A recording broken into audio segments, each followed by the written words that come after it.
সমস্ত বিরোধী দলকে তার বিরুদ্ধে অভিযোগ সাজিয়ে কিভাবে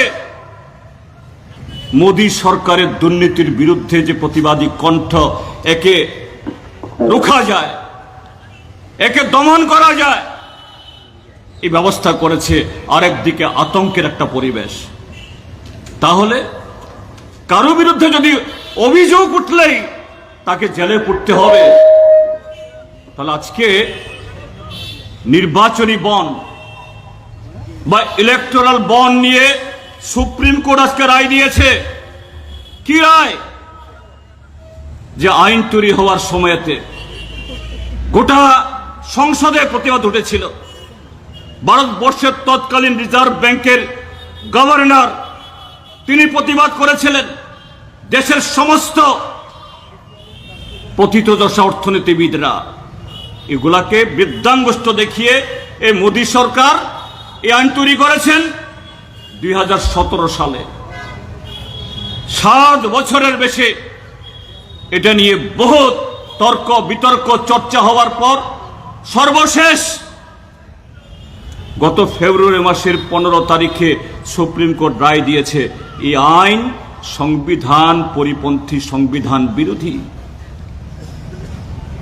এই আইনের টাকা তোলা মানে হলো বেআইনি, আর সেই টাকার সিংহভাগ গেছে বিজেপির তহবিলে।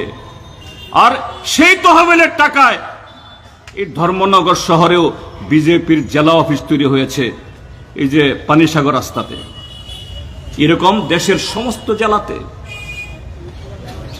তাহলে বন্ধুরা, সুপ্রিম কোর্ট যখন রায় দিল এই টাকা বেআইনি, এই আইন বেআইনি, তাহলে কি হবে? আজকে ত্রিপুরা সরকার কি এই বিজেপির অফিস বুলডোজার দিয়ে ভাঙবে? তো ভাঙা তো উচিত। কেজরিওয়ালকে তুমি অপরাধের জন্য, এই অভিযোগের জন্য গ্রেফতার করেছ, কিন্তু আজকে শুধু অভিযোগ না, আজকে প্রমাণিত তুমি অভিযুক্ত। জেপি নাড্ডা বিজেপির সভাপতি, সেই কারণে তাকে কেন জিজ্ঞাসাবাদ করা হবে না? এই টাকায় আজকে অমিত শাহরা, বিজেপি দল সারা দেশে পঙ্গবলের মতো হেলিকপ্টার চড়ে বেড়াচ্ছে, চার্টার ফ্লাইটে বেড়াচ্ছে, লক্ষ লক্ষ তাদের পোস্টার ফ্ল্যাক্স গড়াগড়ি খাচ্ছে।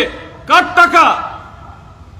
জনগণের টাকা। কেননা এই টাকা শুধু নির্বাচনী বন্ডে যে 16,000 কোটি টাকা দেওয়া হয়েছে এই টাকার মধ্যে সীমাবদ্ধ না।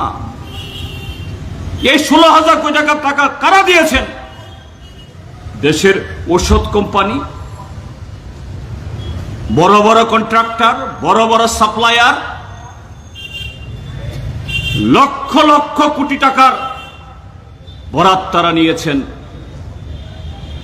আর সেই বরাত নিয়ে আমাদের দেশের জনগণকে তারা ওই ওষুধের নামে বিষ খাওয়াচ্ছেন, জিনিসপত্রের দাম বাড়িয়ে বাজারে কৃত্রিম অভাব তুলেছেন, মানুষকে মারছেন। এই সমস্ত অপরাধী আজকে ভারতীয় জনতা পার্টি।